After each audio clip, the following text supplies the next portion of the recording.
Hello again, CAE crew.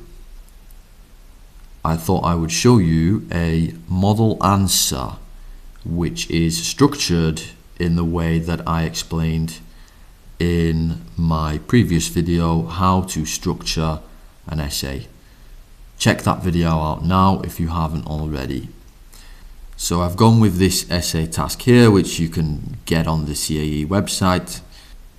Okay, so you can pause and look at all of this information if you want, but it really boils down to this here. Ways that adults influence how younger people behave. I'm going with these two, yes? So giving rules and setting an example. And I have to say, which of the two is more effective? So as I showed in the last video, this is the general formula for the essay task, and in this case it's this third bullet point here, and more specifically it is both are influential, but which is more influential. So it says how adults influence young people and which of those ways is more effective. So you can really condense that to saying which is more influential.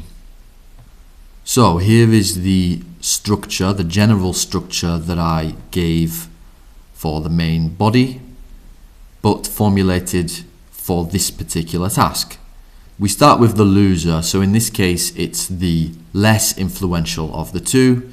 As you'll see in the moment, I've decided that rules are less influential, and this is the general structure in that case.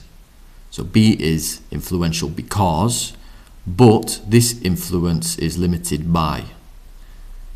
And then the next main body paragraph is that A is very influential because, and moreover, this is not limited by the thing I mentioned above.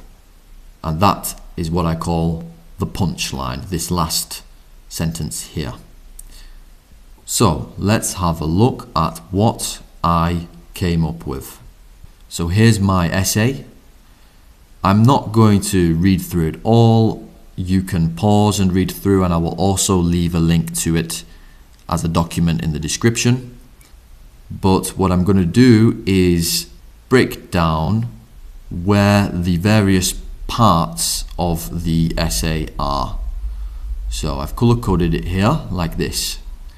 You can see first we have in yellow the B is influential because, rules are influential because.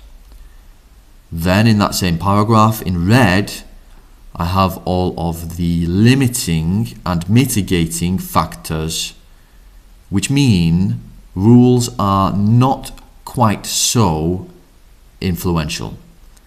Where is the limit? Where are the phenomena that limit how much influence rules have on young people's behavior? Then moving on to the next paragraph, you can see in yellow I am explaining why examples are very influential on young people's behavior.